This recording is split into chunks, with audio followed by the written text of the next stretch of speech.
door flew open so hard it hit the wall. Every head in that ballroom turned. Every conversation died. And there he was, standing in the doorway like a storm that had finally decided to take the shape of a man. The Duke of Revanmore. Tall, dark, scarred along one jaw. Eyes that did not invite you in, they warned you to stay out. The whispers started immediately, the way they always did when he entered a room. Dreadful man. They say he once dismissed an entire household staff before breakfast. No woman has lasted a full season in his company. I stood near the far wall holding a cup I had forgotten to drink from, watching him walk through that crowd like he owned not just the room, but the very air inside it. And then, without meaning to, without thinking, without any sense of self-preservation at all, I said it, out loud. He is actually quite handsome. The room did not just go quiet, it stopped. And the Duke of Revanmore, the most feared, the most cold, the most untouchable man in all of England, turned his head slowly and looked directly at me. His eyes were dark, his jaw was tight, and when he finally spoke, his voice came out low, like thunder before the worst kind of storm. Say that again. Now tell me, if a man like that looked straight at you in a room full of people, would you repeat yourself or run? Drop your answer in the comments and tell us where you're watching from. Also, don't forget to subscribe because what happens next will absolutely shake you.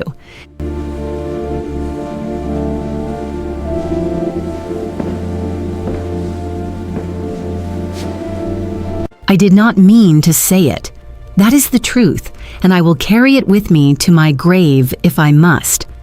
I did not walk into the Duchess of Pembroke's autumn ball with any intention of drawing attention to myself. I did not wear anything that would make heads turn. I did not laugh too loudly or speak too freely. I was careful. I was always careful. My name is Aneth Brierly, and in a room full of titles and inheritances and women whose names were whispered with reverence, I was nothing remarkable. The second daughter of a baron, whose debts had quietly swallowed most of his dignity. We still had the house, barely. We still had the name, just. And my mother, Lady Brierly, had spent every waking moment of the past 3 seasons reminding me that a good marriage was the only bridge between us and ruin. So no, I did not go to that ball to make enemies. I went to survive. The Duchess of Pembroke, Lady Adeline Fraswell, hosted the grandest gathering of the autumn season every year without fail. Her ballroom could swallow 3 of our country houses whole. The chandeliers alone cost more than my father's remaining estate, and every eligible titled, moneyed person in England made sure to be present, because to miss it was to announce that you had either died or fallen from grace. I had been standing near the east wall for nearly 40 minutes, holding a cup of punch. I had no interest in drinking, listening to my mother work the room from across the hall. She had a gift for it, moving from one conversation to the next like water finding its level. My younger sister, Tresson, stood beside me, whispering commentary about every gown and every scandal she had overheard that week. Tresson was 17 and fearless in the way that only people who have not yet been truly hurt can be. She had bright eyes and a sharper tongue, and she made me laugh even when I did not want to. "That is Lord Fawcett," she murmured, tilting her head toward a red-faced man near the fireplace. "He proposed to Miss Dunwall last Tuesday and was refused before he finished the sentence. Apparently, he sneezed mid-proposal, and she took it as a sign from above." "Tresson," I said quietly, "I am only reporting facts." I was about to respond when the doors opened. Not gently, not with the measured entrance of someone accustomed to grand rooms. The doors flew back like something had pushed through them with force, and the sound cracked across the ballroom like a warning shot. Every head turned, every conversation stopped. He stood in the doorway. I had heard of the Duke of Revanmore, of course. Everyone had. You did not move through English society without collecting the rumors that followed Caston Duvrel, the way shadows follow a man at noon. He was the 9th Duke of Revanmore, the last of a line that stretched back further than most kingdoms. He had inherited everything at 19 when his father died, under circumstances that polite society still refused to name directly. He had never married. He had never, as far as anyone could tell, even come close. He was 31 years old, and he looked like someone who had personally negotiated with darkness and come away with the better deal. Tall, broader in the shoulder than most men looked in a tailored coat. His hair was black and slightly longer than fashion approved of.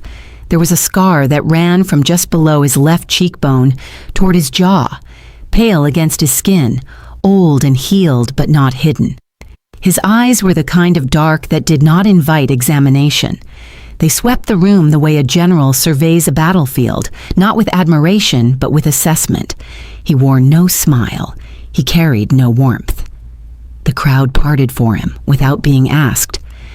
"Saints preserve us," Tresson breathed beside me. I said nothing. I watched him move through the room, watched the way conversations resumed around him in hushed, careful tones, watched the way mothers subtly stepped their daughters back rather than forward.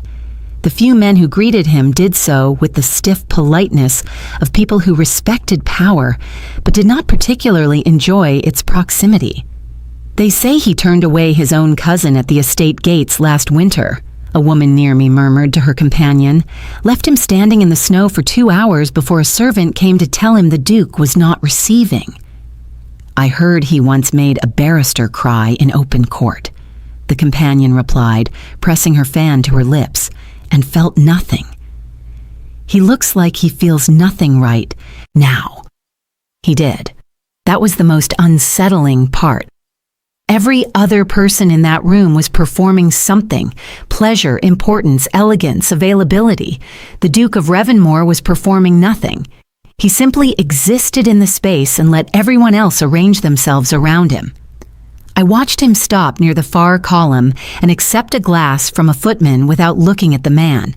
He turned slightly, scanning the room again, and for a fraction of a second, something shifted in his expression. Not softness, not warmth. Something more like recognition of exactly how tedious this all was, and a grim acceptance that he was here regardless. It was the most human thing I had seen all evening, and that was when I said it. I did not shout it. I did not even mean for it to leave my own lips. It came out the way honest thoughts sometimes do when your guard has been down for too long and your tongue moves faster than your senses. Quiet almost to myself, almost just a breath. "He is actually quite handsome." Tresson turned to me so fast she nearly spilled her drink. The woman beside us went silent, and across the room, as though the words had carried on some impossible current, the Duke of Revanmore turned his head. He looked directly at me, not in the direction of the sound, not in the general area, directly at me. My entire body went cold. His eyes held mine for a moment that stretched far beyond what was comfortable or reasonable, and then, slowly, with the deliberate movement of a man who was never rushed by anything, he began to walk toward me. The crowd parted again. I could not move. Tresson made a small strangled sound beside me and took one careful step to the left, abandoning me with the quiet efficiency of someone who had always been better at self-preservation than loyalty. He stopped in front of me. Up close, he was somehow worse. The scar was more visible, the jaw was harder, the eyes were darker, and he smelled faintly of cedar and something cold, like winter air trapped inside expensive fabric. He looked at me for a long moment, the way you look at something you are not yet sure you believe. Then his voice came, low and unhurried, and absolutely certain of its own authority. "Say that again." My mouth opened. Nothing came out. His expression did not change. He waited with the patience of a man who had never once been told no and was mildly curious whether tonight would be the exception. I lifted my chin. I do not know why. Some terrible instinct for dignity, perhaps, or maybe just the particular stubbornness that comes from having very little left to lose. I replied, keeping my voice as steady as I could manage, that you are quite handsome, Your Grace. The silence that followed was so complete that I could hear the candles burning. His eyes narrowed just slightly, not with anger, with something else entirely, something that looked almost dangerously like interest. And you are? He asked. Aneth Briarly, I said, daughter of Baron Briarly of Westholt. He said nothing for a moment. Briarly, he repeated, as though weighing the name and finding it lighter than expected. Then he turned and walked away, back into the crowd, back to his column, without another word. I stood perfectly still. Tresson reappeared at my elbow like a spirit summoned by disaster. Aneth, she whispered, her voice shaking with something between horror and delight. What did you just do? I had absolutely no idea. By the next morning, everyone knew. That is the particular cruelty of a ballroom. It holds your worst moments and your most unguarded ones, and passes them along to every breakfast table in the county before the ink in the evening is even dry. I had barely removed my gloves the night before when I understood, with a cold and sinking certainty, that what had happened between me and the Duke of Revanmore was no longer a private thing. My mother found me in the sitting room just after 8. She closed the door behind her, which meant it was serious. Lady Briarly only closed doors when she had something to say that the servants should not carry downstairs. Aneth Doris Briarly, she began. 2 names. This was very serious. Sit down, Mother, I said. I will not sit down. I have been standing since 6 in the morning managing the messages that have arrived at this house, and I will remain standing until I understand what possessed you to speak to the Duke of Revanmore directly, unsolicited, and to apparently call him handsome to his face in front of half of London's finest. It was not half of London. The Duchess of Pembroke herself sent a note this morning, my mother said, lifting a folded paper from her sleeve. She found the exchange, and I quote, enormously entertaining. That is not a compliment, Aneth. When Adeline Fraswell finds something entertaining, it means she is already planning how to use it. I sat with that for a moment. And the Duke? I asked carefully. My mother paused, just briefly. Nothing from the Duke. Of course not. Men like Caston Duvrel did not send morning notes. They did not explain themselves.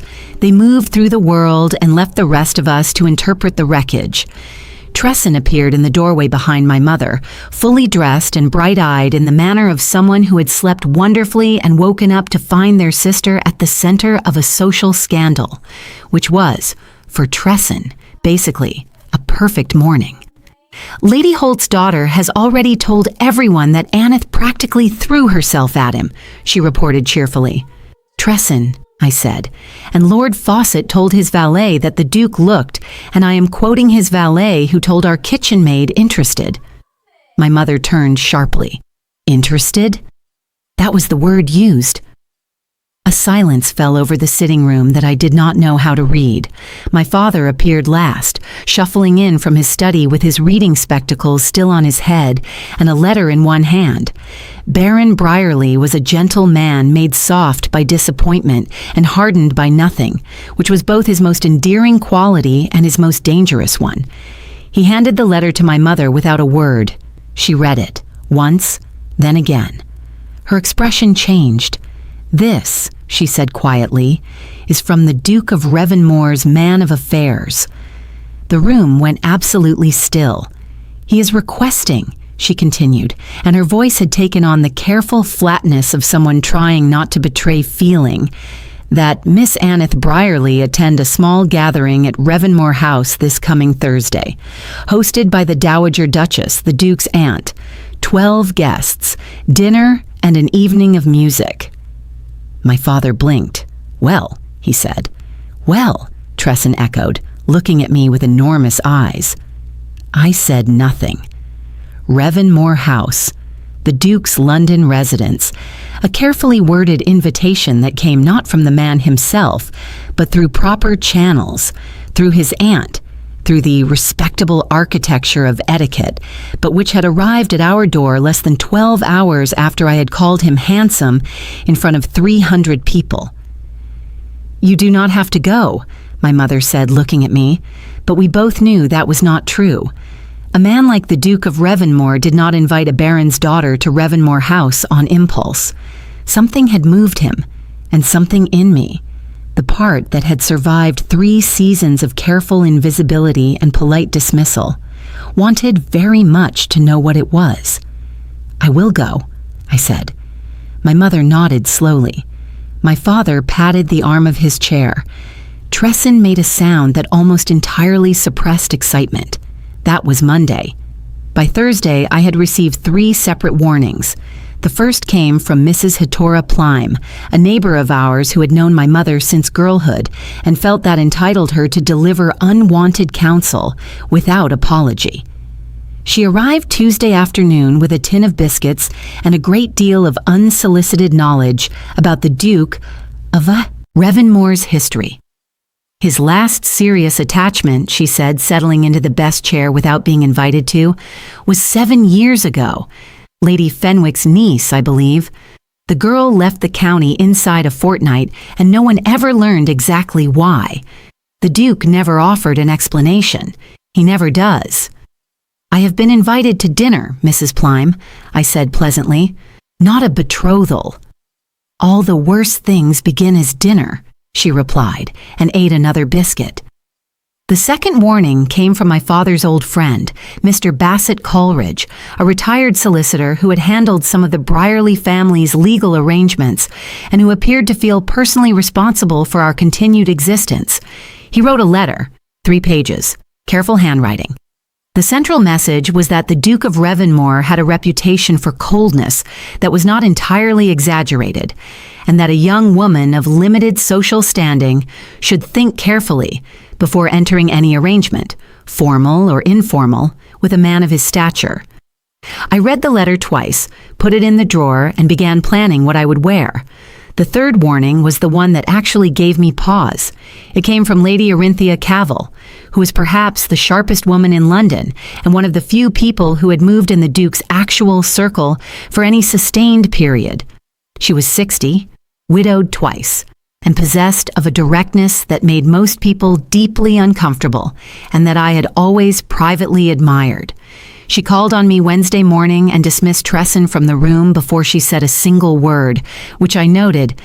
"You made an impression," she said. "I made a fool of myself," I replied. "Those are sometimes the same thing and sometimes entirely different things. In this case," she tilted her head, "it appears to have been the second." She folded her hands on the top of her walking cane and looked at me steadily. "Caston Duvrel has not issued a social invitation to a woman outside of obligatory events in 4 years," she said. "Not since his engagement ended." I sat forward. "He was engaged?" "Briefly, to Lady Morith Duncastle. A very suitable match on paper. It ended abruptly, and he has not spoken of it since. Nor has she." Lady Cavell's expression gave nothing away. "I am not telling you this to frighten you. I am telling you because you should understand what kind of man you are walking toward. He is not cold because he was born that way. He is cold because something made him that way. And whether whatever is inside that coldness is worth the reaching is a question only you can answer." She stood and prepared to leave. "One more thing," she said at the door. "He smiled last night, after you spoke, just slightly. His man Doric noticed and apparently nearly dropped a tray." She left before I could respond. I sat alone in the sitting room for a long time after that. Thursday arrived with the particular cruelty of days you have been dreading and anticipating in equal measure. Revanmore House was on the better end of the better street, a tall, dark stone building that looked like it had been built not to impress, but to endure. It made no concessions to charm. It simply stood there and dared you to find fault. I arrived with my mother, who had chosen to accompany me with the focused energy of a woman running a campaign she was not allowed to openly acknowledge. The Dowager Duchess of Revanmore, Lady Petra Devrel, met us in the receiving room. She was a small woman, somewhere past 70, with white hair and extraordinary posture, and eyes that were a lighter version of her nephew's, still sharp, still measuring, but warmer around the edges. "Miss Brierly," she said, taking both my hands in hers, "I've heard a great deal about you since Monday morning." "I hope not all of it is alarming," I said. Something in her face shifted. Approval, perhaps, quiet and brief. "Come and meet the others," she said. There were 11 other guests, Lord and Lady Ashcroft, Mr. and Mrs. Pendrew Vault, Miss Gretchen Lorne and her mother, Sir Quillan Fabre, who was apparently an old friend of the late Duke, a young Viscount named Bertram Holt who smiled too much and talked about horses at length, and two others, Mr. Caspian Thrella, a historian of some renown who said very little, and Lady Duncastle. I recognized the name the moment she was introduced, Lady Morith Duncastle. She was beautiful in a way that required no effort and knew it. Dark-haired, pale-skinned, perfectly composed. She looked at me across the drawing room with the particular politeness that is indistinguishable from contempt, and then the Duke walked in. He did not make an entrance this time. He simply came through the connecting door, already speaking quietly to someone behind him, and the room adjusted to his presence the way it always did, quietly, instantly, without being told to. He saw me. Something moved through his expression so quickly, I almost missed it. He crossed the room, greeted his aunt, exchanged brief words with Sir Quillan, and then, with the careful deliberateness of a man choosing his next move on a chessboard, walked toward me. "Miss Brierly," he said. "Your Grace," I replied.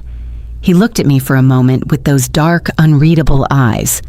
"You came," he said. "You invited me," I answered. His mouth moved. It was not quite a smile. It was the shadow of one, the place a smile might have lived once before whatever had happened to him had happened. "That I did," he said quietly. And across the room, Lady Morith Duncastle watched us both with an expression I could not yet name, but which I would come to understand before the evening was finished. Dinner at Revanmore House was nothing like I had expected. I had prepared myself for cold formality, stiff conversation, and the particular discomfort of being the least important person in a room full of people who knew it. What I had not prepared for was the way the Duke watched me across the table. Not obviously, not in the way that draws attention or invites gossip. It was quieter than that, a glance that lasted a breath too long. A stillness in his posture when I spoke that was different from how he held himself when anyone else did. I noticed it the way you notice a change in weather before the sky has actually shifted. Something in the air, something not yet named. Lady Petra, the Dowager Duchess, sat at the head of the table and ran the conversation with the ease of a woman who had hosted 1,000 dinners and found each one mildly amusing. She asked questions that sounded polite and landed sharp. She drew people out without them realizing they were being drawn. I liked her immediately and trusted her carefully. Lord Ashcroft spoke at length about Parliament. His wife smiled at fixed intervals and said nothing of substance.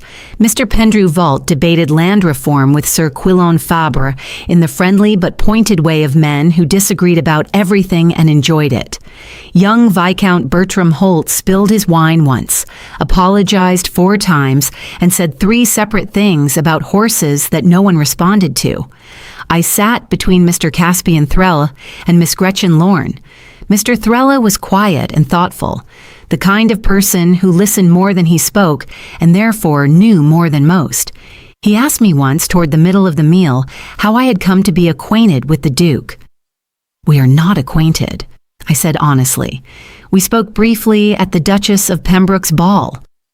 He nodded slowly, as though this confirmed something he had already suspected. "He has not invited anyone new to this house in a long time," he said, not unkindly, just as a fact. Across the table, Lady Morith Duncastle was speaking to the Duke with the ease of someone exercising a familiarity they had earned and not yet surrendered. She touched the stem of her wine glass when she laughed. She leaned slightly forward when he spoke. Every movement was precise, practiced, and aimed. The Duke listened. He responded. He was not rude, but he did not lean forward. That was when I understood that whatever had ended between them had not ended on his side by accident. It had ended by choice, and she had not fully accepted that choice yet. After dinner, Lady Petra guided the party into the music room, a long room with a grand pianoforte at one end and tall windows that looked out onto the dark garden. A fire burned in the grate. Candles stood in clusters on every surface. It was, despite the hard stone walls of the house, a warm room. Someone had once loved it. Miss Gretchen Lorne played first, competently and without feeling. Viscount Bertram clapped the most enthusiastically, which told you everything about his opinion of Miss Lorne that he had not said aloud. Then Lady Morith sat at the pianoforte. She played beautifully. That was the painful truth of it. Her fingers moved with the confidence of someone who had spent years perfecting exactly this moment, this image, this particular way of being watched. The room went genuinely quiet. Even I, who had every reason not to admire her, found myself caught by the music for a few measures. I glanced at the Duke. He was not watching her. He was standing slightly apart from the group near the window, and he was looking at me. My breath stopped. He did not look away. Neither did I. We held that look across the candle-lit room for a moment that had no business being as long as it was, and then Lady Morith struck the final chord, and the room broke into applause, and the Duke turned back to the window. My heart was doing something I chose not to examine. Lady Petra appeared at my elbow with the stealth of a woman 30 years younger. "She plays well," the Dowager said mildly. "Very well," I agreed. "She has always known what she wants," Lady Petra continued, still watching the pianoforte. "The difficulty is that what she wants has not always wanted her back." She paused. "My nephew is not a man who does things by accident, Miss Brierly. When he acts, he has already decided.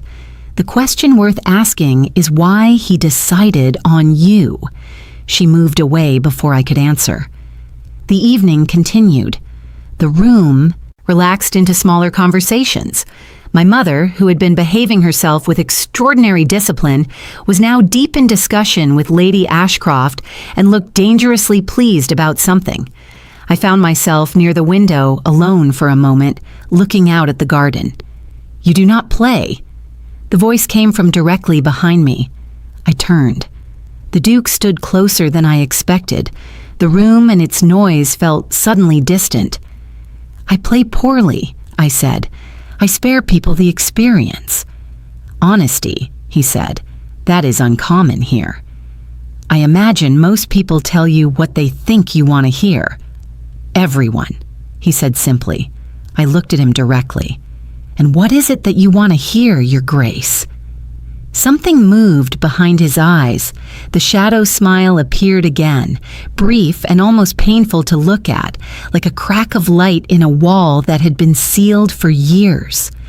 "I have not decided yet," he said. Before I could respond, the door to the music room opened. A man entered without knocking. He was perhaps 40, well-dressed, with the kind of face that had once been handsome and was now just confident. He walked in as though the invitation had included him, which it clearly had not, because every person in the room stiffened in a way that rooms only do when something has gone wrong. Lady Petra rose from her chair. "Drevston," she said. One word. Ice underneath it. The man smiled. "Aunt Petra, cousin." He looked at the Duke with the particular warmth of someone who meant none of it. "I heard you were entertaining. I thought I might join." His name was Lord Drevston Duveril, the Duke's cousin. The man who had, as I had once heard in passing, been left standing in the snow at the estate gates for 2 hours. He had come back, and he was looking at me now with an interest that felt nothing like the Duke's. "You were not invited," the Duke said. His voice had not changed in volume. It had changed in temperature entirely. "Family rarely needs an invitation," Drevston replied pleasantly. He crossed to the drinks table, poured himself a glass, and turned back. "Who is this?" "No one you need to know," the Duke said. Drevston's smile sharpened. "Then why is she standing at your window?" The room was not breathing. I lifted my chin. "My name is Aneth Brierly," I said clearly, "and I am standing at this window because I chose to." Drevston looked at me for a long moment. Something in his expression recalibrated. He raised his glass in a small, mocking toast. "Brierly," he repeated, the way the Duke had at the ball. But it sounded different in his mouth, smaller, like a fact being filed away for later use. "Drevston." The Duke's voice was a wall now, final and immovable. "Leave." The smile did not vanish. It simply retreated. Drevston set down his glass, bowed to the room with theatrical courtesy, and walked back through the door. The silence he left behind lasted several long seconds. Lady Petra sat down again without comment. Conversation cautiously resumed. The Duke had not moved. His jaw was set. His eyes were fixed on the closed door with an expression that told a story he had not chosen to share. I spoke quietly, just to him. "Is he always like that?" He looked at me. The hard expression did not disappear, but something around the edges of it shifted. "He is always worse than that," he said. Tonight was restraint. I did not sleep well that night. I lay in the dark of my room and turned the evening over in my mind the way you turn a stone in your hand, examining every edge, every angle, every shadow underneath. The Duke at the window, the way he had looked at me in the music room. Lady Moreth's perfect playing and perfectly aimed presence. Lady Petra's careful words. And Drevston Duvrel, appearing at that door like something summoned, with his borrowed smile and his eyes that catalogued everything. By morning, I had made myself a promise. I would not become foolish over this. I would keep my eyes open. I would think clearly. A baron's daughter with depleted family resources and 3 seasons of careful survival behind her could not afford the luxury of being swept away by dark eyes and shadow smiles, however real they felt in candlelight. I repeated this promise to myself at breakfast. Then the letter arrived. It was not from the Duke. It was not from Lady Petra. It was written in a hand I did not recognize, on paper that was expensive but unsigned, and it said only this: "You do not know what you have walked into. Ask him about Duncastle. Ask him what he did." I read it 3 times. I folded it. I put it in the small case I kept locked in my wardrobe, and I told no one. 3 days passed, quiet days, on the surface. My mother planned and whispered and tried not to look too visibly hopeful. Tresson asked me 17 questions I did not answer. My father read in his study and pretended not to be watching the front door. On the 4th day, I was in the lending library on Casson Street when someone stepped into the aisle beside me. I turned and found Lady Moreth Duncastle. She was as composed as she had been at dinner, but something underneath the composure was different today. Tighter, like a lid pressed down on something that had been building pressure for a long time. "Miss Brierly," she said. "Lady Duncastle," I replied. She looked at the book in my hands as though it was irrelevant, then looked back at me. "I'm going to say something to you plainly," she said, "because I think you are an intelligent woman, and plain speech will serve us both better than the alternative." "I appreciate plain speech," I said carefully. "Caston Duvrel destroyed my life," she said. "Not dramatically, not with cruelty, something almost worse than cruelty. He withdrew. He made a promise and then he simply went somewhere inside himself where I could not reach him, and he stayed there, and eventually I had no choice but to leave because staying was worse. I said nothing. I am not warning you away from him because I want him back, she continued, and her voice was steady but costing her something. I am warning you because I was standing exactly where you are standing now. He looked at me exactly the way he looked at you on Thursday, and it felt like the most real thing I had ever experienced. What happened? I asked quietly. Her jaw tightened. His cousin happened. Drevston. He has something on Caston, something from the time of the late Duke's death. I never learned exactly what. He used it then, and he will use it again. Whenever Caston comes close to anything, Drevston finds a way to pull him back under. She looked at me steadily. I am telling you this because someone should have told me. She paused. Be careful with your heart, Miss Brierly. He is not a dishonest man. He is a trapped one. And trapped men, no matter how much they want to, cannot always reach the hand that is offered. She left. I stood in the library aisle for a long time, holding the book I had forgotten I was holding, thinking about Drevston Duvrel filing my name away and his expression at the dinner table. That evening, a second message arrived. This one was from Lady Pithra. She was asking me to call on her, alone. No mention of her nephew. Just tea, she wrote, and a conversation long overdue. I went the following morning. Lady Pithra received me in a small sitting room at the back of Revanmore House that felt entirely different from the public rooms. Warmer. More lived in. There were books with broken spines and a cat asleep on the window seat and a tray of tea that had been made with actual care. She poured without ceremony and handed me a cup. Lady Duncastle spoke to you, she said. It was not a question. I looked up. I have eyes in more places than people expect, she said simply. She is not wrong about everything, but she does not know everything either. She settled back in her chair. The night my brother died, Caston's father, Drevston, was in the house. He has always claimed he found the Duke collapsed at the bottom of the east stairs. Heart failure, the physician ruled. Clean. Simple. She paused. Caston does not believe it was clean or simple. He has never believed it. But he has no proof. And Drevston knows he has no proof. That is the cage. My nephew has spent 12 years with the knowledge that his father may have been killed by the man who stands to inherit if Caston dies without an heir, and he cannot prove a single word of it. The room felt colder. Why are you telling me this? I asked. Lady Pithra looked at me with those clear, careful eyes. Because Drevston has already begun asking questions about you, she said. I received word yesterday. He is looking into your family's finances, your father's debts, your position. She set down her cup. He does this whenever Caston shows interest in someone. He finds the weakness.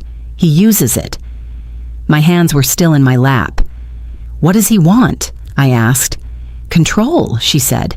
Caston without an heir means the Revanmore title and estate eventually fall to Drevston's line. A married duke with children ends that possibility permanently. Drevston will do anything to prevent that future. I thought about the unsigned letter in my wardrobe. Was the first letter from him? I asked. Lady Pithra raised an eyebrow. I described it. She was quiet for a moment. No, she said slowly. That does not sound like Drevston. He does not warn. He strikes. She thought for a moment. There are others in this who have not yet shown their faces, Miss Brierly. This situation has more layers than either of us can currently see. I walked home that morning in the sharp autumn air and let everything settle into place as clearly as it could. There was a duke who had been trapped for 12 years by the threat of a cousin who may have committed the worst crime a man can commit and walked free of it. There was a woman who had loved him and been unable to reach him and warned me now from a place of genuine pain. There was an unsigned letter from someone who wanted me to run before something reached me. and there was a man who had heard me call him handsome across a crowded ballroom and walked toward me instead of away. That evening, just before supper, the Duke of Revanmore called at our house in person. No letter, no man of affairs, no proper advance notice. My mother nearly fell over the footstool. He was shown into the sitting room, where I happened to be alone, which was either fortunate or arranged, and I would wonder about that for a long time afterward. He stood in the center of the room, hat in hand, and looked at me with an expression I had not seen on him before. Not the assessment of the ballroom, not the shadow smile of the dinner, not the cold wall of the moment Drevston appeared. Something open, something that looked like it had cost him considerably to let show. "I owe you a warning," he said. "I have received several already," I replied. That surprised him. Good. I wanted him off balance. I wanted him to understand that I was not simply standing at his window waiting to be explained to. "Then you know about Drevston," he said. "Enough," I said. "I know enough." He looked at me for a long time. The room was very quiet. "You should step back from this," he said. "From me. From whatever this is becoming." His voice was flat, but it was the flatness of something pressed down by force, not by nature. "I am not a safe person to be near, Miss Brierly. I carry things that have a way of landing on people who get close." I stood up from my chair. I walked toward him until I was close enough that I could see the exact line of the old scar on his jaw. "Your Grace," I said quietly but clearly, "you came to my house. You walked through my door. You are standing in my sitting room. If you wanted me to step back, that was not the way to arrange it." He stared at me. The shadow smile did not appear. Something better did. Something real and unguarded and slightly undone, like a window opened in a house that had been shut too long. "No," he said softly. "I suppose it was not." The days that followed his visit changed something. Not loudly, not in a way that announced itself to the street or gave my mother fresh material for her morning planning sessions. It was quieter than that, subtler. The kind of change that you feel in the atmosphere before you can point to the evidence of it. He called again 3 days later, properly this time, with advance notice and his card sent ahead, which made my mother press her hand to her chest and sit down very carefully in the nearest chair. He stayed 40 minutes. We sat in the formal sitting room with my mother present as propriety demanded, and we talked about books and the coming winter and a property dispute in the north that had apparently occupied his solicitors for 2 years. It sounds ordinary written down like that. It was not ordinary. Nothing about the way Caston Devrel occupied a room was ordinary. He sat like a man who had never needed to make himself smaller for anyone. And he listened like a man who had spent so long not being truly heard that he had learned to offer others what he had been denied. When he left, my mother waited until the carriage had cleared the street before turning to me. "He is serious," she said. "He is calling," I replied carefully. "Aneth." Her voice was not sharp. It was something rarer from her, gentle. I have watched men call on young women for 30 years. I know the difference between a man who is passing time and a man who has made a decision he has not yet spoken aloud. She paused. "Be ready." I thought about what Lady Petra had said, about what Lady Moreth had said, about the unsigned letter still sitting in my locked case. I thought about Drevston Devrel and his cataloging eyes and his questions about our family's finances. I said nothing to my mother about any of it.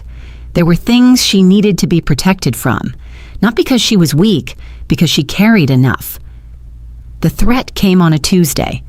I had gone with Tresson to call on Mrs. Aldwyn Presty, a friend of the family who lived 4 streets away and who kept the best-informed sitting room in London.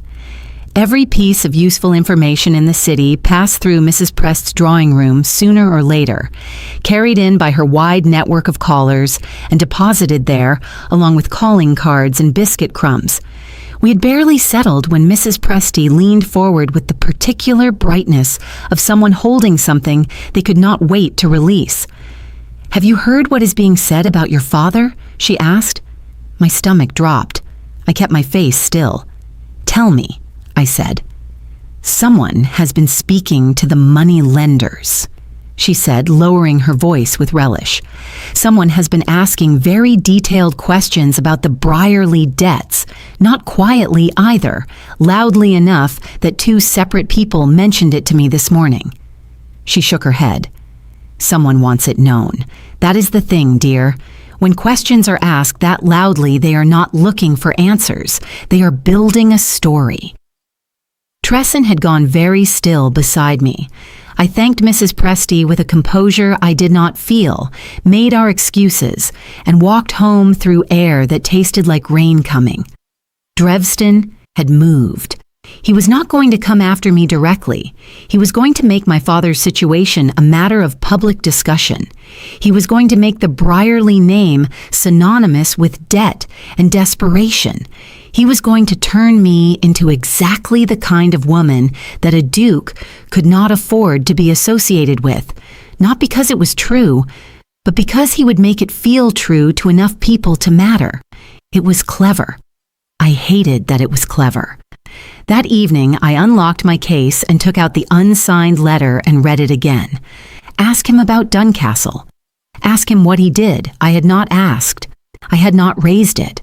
But sitting in my room that night with Drevston's strategy laid out in front of me like a map of a battlefield I had not agreed to enter, I understood that I could not keep avoiding it.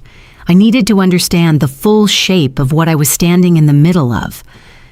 The next morning, I sent a note to Lady Peethra. Her reply came within the hour. "Come at 2. Come alone." I arrived at Revanmore House to find Lady Peethra waiting, but not alone. Seated beside her, straight-backed and unsmiling, was a man I had not met before. He was perhaps 60, lean with a clipped gray beard and the careful eyes of someone who had spent a career reading situations other people had declared unreadable. "Miss Brierly," Lady Peethra said. "This is Mr. Warwick Olin. He was my late brother's most trusted legal counsel and has served this family in private capacity for 3 decades. Mr. Olin nodded at me. I nodded back. "Sit down," Lady Peethra said. "There are things you need to know, and I would rather tell you directly than have you learn them from the wrong source." I sat. 12 years ago, Mr. Olin began, with the measured tone of a man presenting facts he had organized carefully. The 6th Duke of Revanmore died. The official verdict was heart failure. The unofficial reality, which I have spent 12 years attempting to prove, is considerably darker. "Drevston," I said. Drevston was present. He stood to inherit if the Duke died without a direct heir, which at that point Caston was too young to have produced. The death was convenient, the timing was suspicious, and 3 of the household staff who were present that night were paid off and relocated within a week. I traced 2 of them. One refused to speak. One had died. The room was very still. "We've been building a case," Lady Peethra said quietly, slowly, carefully. "Warwick has a witness. A former footman named Joss Ketry, who was in the East Corridor that night and saw something he has only recently agreed to speak about." "Why now?" I asked. "Because Drevston has grown bolder," Mr. Olin said. "He knows we have been gathering evidence. He is afraid. A frightened man who has committed a great crime and lived above it for 12 years is the most dangerous kind of person there is. He has begun acting without his usual patience. The questions about your father's debts, that is fear, not strategy. He is trying to create enough chaos to distract from what is coming for him." I thought about that for a moment. "The unsigned letter," I said. "Ask him about Duncastle. Ask him what he did. That was not from Drevston." "No," Mr. Olin said. "We believe that was from Lady Duncastle herself." I looked up. "Lady Morith knew more than she told you in that library," Lady Peethra said. "She knew what Drevston had used against Caston during their engagement. She knew the shape of the cage even if she did not know all the bars. She sent that letter because she wanted you to ask questions, because she believed, rightly I think, that you were the kind of woman who would not run from the answers. The door to the sitting room opened. The Duke walked in. He stopped when he saw me. Something moved through his expression quickly, not quite surprise, not quite relief, something in between that he locked down before it fully showed. He looked at his aunt. "You told her?" he said. "She needed to know." Lady Pethra replied simply. He looked at me. I held his gaze and did not look away. "You should be angry," he said. "You have been walked into something that was never your problem." "I walked in myself," I said. "The first step was entirely mine." His jaw tightened. He crossed the room and sat down, not beside me, but close enough that the distance felt deliberate and the choice to close it felt possible. "Drevston will go after your family," he said. "He is already going after your father's reputation. If you remain connected to me, it will get worse before it gets better." "And if I step back?" I asked. "He wins," he said flatly. "Not just against me, against everyone he has threatened into silence for 12 years.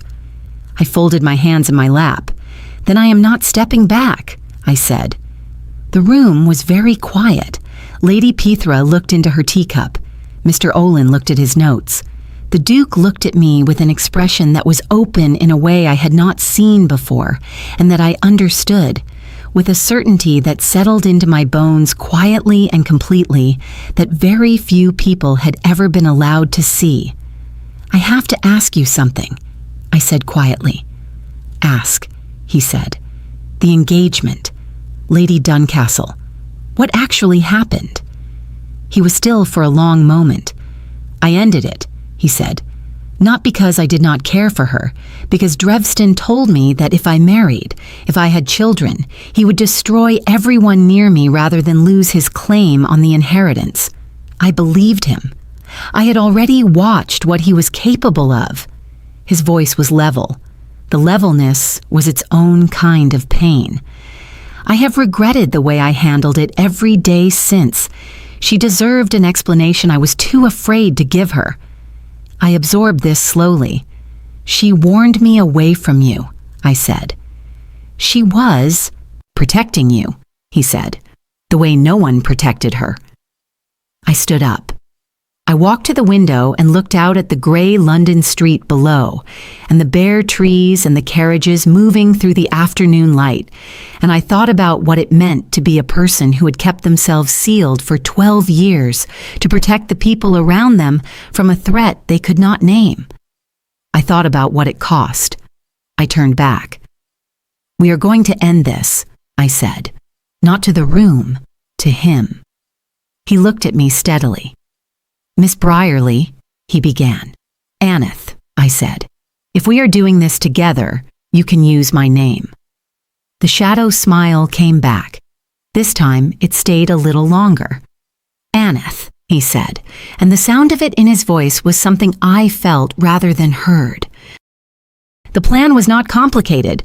Mr. Olin had done the difficult work across 12 years. What remained was the final arrangement of pieces that had been waiting for the right moment. Joss Ketry, the former footman, had agreed to make a formal statement. 2 letters had been recovered from the estate records that placed Drevston in a part of the house he had always denied entering on the night of the late Duke's death. The evidence was not overwhelming, but it was enough. Enough for the right people to ask the right questions loudly enough that Drevston's position became untenable. The question was how to move without giving him time to run. Lady Pethra arranged a gathering, not a grand ball, not a formal dinner, a small afternoon reception, the kind that happened regularly in London houses during the season, unremarkable on the surface, attended by exactly the people who needed to be in the same room when certain information came to light. Mr. Olin contacted his associates in the legal chambers. Lady Pethra wrote to 3 people whose names opened doors that money alone could not. The Duke said very little during the planning and moved with the focused quiet of a man who had been waiting 12 years for this and intended to do it correctly. I had my own task. Lady Moreth Duncastle agreed to see me when I called on her 2 days before the reception. She received me in her drawing room with the careful composure of someone who had been expecting this visit and had spent time deciding how to handle it. I sat down and told her everything, not to recruit her, not to use her, because she deserved to know what had actually happened, why her engagement had ended, what Caston had been trying to protect her from in the only way he knew how, which was imperfect and wrong and had hurt her deeply, but which had not been abandonment. She listened without speaking. When I finished, the room was quiet for a long time. "He should have told me," she said finally. "Yes," I agreed, "he should have. He was wrong not to." "Yes," I said again, "he knows that." She looked at me with those dark, composed eyes, and something behind them shifted and resettled into something less like anger and more like a grief that had finally been given its correct shape. "Will you come on Thursday?" I asked. "Not for him, not for me, for yourself, because you were part of this and you deserve to be there when it ends." She was quiet for another long moment. "Yes," she said, "I will come." Thursday arrived. Revanmore House was quiet in the way that things are quiet before they are not. The staff moved carefully. Lady Petra greeted guests in the drawing room with the serene authority of a woman directing a performance only she could fully see. Mr. Olin arrived early and took a position near the window where he could see the door. The guests filtered in. Lord and Lady Ashcroft, Sir Quilon Fabre, Mr. Caspian Threll, who I had come to understand was not merely a historian, but a man who had quietly assisted Mr. Olin's investigation for several years. Mrs. Hitora Plyme, who had arrived uninvited but been allowed to stay because Lady Petra correctly judged that a witness of her particular temperament would be useful. Viscount Bertram Holt, who understood nothing of what was happening and smiled at everyone. Lady Moreth arrived without her mother, alone, composed. She found a chair near the fireplace and sat in it with the dignity of a woman who had decided what she was and was done apologizing for it. My mother came with me. She did not know the full shape of the plan. She knew enough to be still, which for her was a considerable act of will. Tresson had been left at home. She had protested loudly. I had been firm. Some rooms were not for the fearless ones. Some rooms required something harder than fearlessness. Drevston arrived at 3:30. He had received a note written in Lady Petra's hand suggesting he come. The note had been crafted carefully, implying that his aunt wished to discuss a matter of family business. It gave him nothing to be suspicious of and every reason to appear. He walked in with his borrowed smile and his cataloging eyes, and he scanned the room, and he saw me, and something shifted in his expression, just slightly, before the smile reasserted itself. "What a pleasant gathering," he said. "Drevston." Lady Petra's voice was pleasant and absolute. "Come and sit down." He looked around the room again. He saw Mr. Olin. The smile thinned. "I think I will stand," he said. "As you like," Lady Petra replied. The Duke stepped forward from the far side of the room. He had been standing near the connecting door, slightly apart, and I watched Drevston see him and recalibrate with the speed of a man who had spent years reading rooms and exits. "Cousin," Drevston said. 12 years ago, the Duke said without preamble, "you told me that you found my father at the bottom of the east stairs. You told the physician the same. You told the magistrate the same." He paused. "You were not at the bottom of the east stairs that night." The room was silent. Drevston's expression did not collapse. It was too practiced for that, but something behind it went very carefully still. "I do not know what you think you know," he said. "Mr. Kettery," Mr. Olin said from the window, "has made a formal statement. He places you at the top of the east stairs, not the bottom, at the top. before the fall. The word fall landed in the room like a stone into still water. Drevston looked at Olin, looked at the Duke, looked around the room at the faces watching him with varying degrees of understanding and judgment and gravity. His gaze moved to me. "You?" he said softly. "Me," I agreed. "A baron's daughter with a bankrupt father," he said, and his voice had lost the pleasantness entirely now. "You think you can walk into this family and overturn 12 years because a duke looked at you in a ballroom?" "I think," I said steadily, "that the truth was already here. It only needed someone to stop being afraid of you long enough to say it aloud." His jaw tightened. Lady Morith spoke from her chair by the fire. She had not moved, and her voice was very calm. "You threatened him into ending our engagement," she said. "You threatened the man I was going to marry into silence and called it protecting yourself." She looked at Drevston without flinching. "I want you to know that I am no longer silent either." Drevston stood in the center of the room and looked at the gathering assembled against him, and understood, with the particular intelligence of a man who had always been 2 steps ahead, that he had run out of steps. He left without being asked. Mr. Olin followed with 2 associates who had been waiting in the hall. The room exhaled. Lady Petra set down her cup with a small, definite click that sounded like a full stop. My mother looked at me across the room with an expression I had never seen on her face before. Something between terror and pride that was almost too large for her careful features. I looked at the Duke. He was already looking at me. The room began to move again around us, voices resuming, Lady Petra receiving quiet reports, Sir Quillan shaking Mr. Threlle's hand. But between us there was a stillness that held.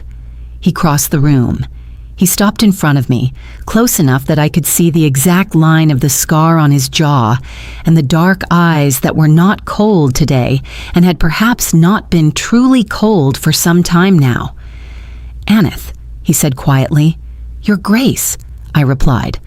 "Caston," he corrected, just as quietly, like an offering. I looked at him for a moment, at the man underneath 12 years of walls and silence and careful distance, at the person who had walked toward me in a ballroom when every sensible instinct should have told him to walk away. "Caston," I said. Something in his face settled, deep and irreversible, the way foundations settle, the way things finally come to rest after a very long time of being held against their own weight. "I would like to speak to your father," he said, "properly. With your permission first." "You are asking my permission," I said. "I am always going to ask your permission," he said, "for everything." My heart did something I was done pretending not to notice. "You have it," I said. He spoke to my father that same afternoon in the small study at the back of Revanmore House that Lady Petra had quietly arranged to be available. My father came out of that conversation looking lighter than I had seen him look in years, not because of titles or money or the relief of debts, though I would learn later that Caston had already put in motion a quiet arrangement to settle the Brierley accounts through channels that preserved my father's dignity entirely. He looked lighter because, as he told me simply that evening, the Duke had spoken about me with an honesty and a care that had moved him. We were engaged before the week was out, not with grand announcement or a rush ceremony or the breathless public performance that the gossip columns would have preferred. It was quiet. It was real. It was the kind of thing that happens when 2 people who have both been surviving for a long time recognize in each other the possibility of something better than survival. Lady Morith sent a note the morning after. 2 sentences. "I wish you well, and I mean it. Take care of him in ways I could not reach him to do." I kept that note. Tresson, upon being told, screamed with joy into a cushion and then immediately asked if she could be involved in every decision going forward. I told her she could be involved in some. She accepted this as a victory. Mrs. Hitora Plime told 7 people within the hour and arrived on our doorstep the next morning with biscuits and the expression of a woman who had been right about everything all along and intended to enjoy it thoroughly. The legal proceedings against Drevston Duvrel moved through the proper channels over the months that followed. Mr. Olin was thorough and patient and exact. The truth that had been buried for 12 years came into the light the way buried things eventually always do, slowly and then all at once. Drevston was stripped of his social standing and his access to the Revanmore estate and faced consequences that the law, when properly directed, knew how to arrange. Caston did not celebrate. He was not the kind of man who celebrated. He simply became, gradually and without ceremony, quieter in a different way than before.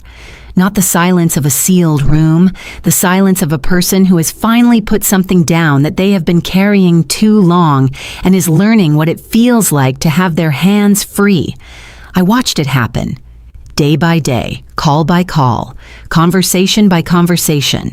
The shadow smile became a real one, rare still, because that was his nature, but real. And when it arrived for me, which I decided was more than enough. We were married in the early spring, in the small church near the Revanmore country estate, with a gathering of people who had earned their place in the room. Lady Petra sat in the front and cried with the focused dignity of a woman who refused to let emotion be undignified. My father stood straighter than he had in years. My mother held herself together with extraordinary effort until exactly the moment she did not, which was when Caston took my hand at the altar and looked at me with those dark eyes that were no longer cold, and had perhaps not been cold since a ballroom in autumn, when a baron's daughter had said something honest by accident. Tresson wept loudly and without apology, and later claimed she had not wept at all. On the morning after the wedding, I stood at the window of the great house that was now also mine and looked out at the gardens coming into first color and felt the particular stillness of a life that has finally arrived somewhere it was always trying to go. Caston came to stand beside me. We looked out together at the pale morning light on the grounds and the trees beginning to wake, and the long stretch of green that belonged to a house that had been cold for 12 years and was learning, room by room, how to be warm again. "You know," he said, after a long, comfortable silence, "this all began because you could not keep a thought to yourself in a crowded ballroom." I turned to look at him. "I stand by what I said," I replied. He looked down at me with that real smile, the one that had cost him so much to find his way back to. "Say it again," he said softly, and I did. "Now tell me honestly, was there ever a moment in this story where you thought she should have walked away? Drop your answer in the comments below. And if this story moved you the way we hoped it would, hit that subscribe button because the next story is already waiting, and it will reach straight into your chest and pull